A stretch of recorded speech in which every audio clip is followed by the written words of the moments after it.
এটা হলো আমাদের কুরবানির গরু।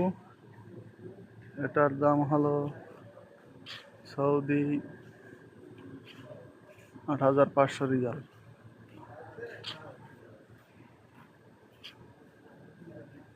৮,৫০০ রিয়াল বাংলাদেশি টাকায় যা অনেক টাকা। এদেশে ১ টাকা বাংলাদেশের ১ রিয়াল বাংলাদেশের ৩২ টাকার বেশি। ভয় লাগে যদিও।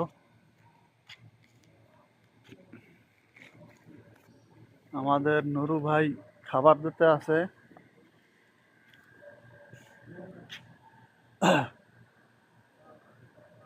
৮,৫০০ রিয়ালের গরু ইনশাল্লাহ কুরবানির জন্য আল্লাহ তাআলা কবুল করুন, আমিন।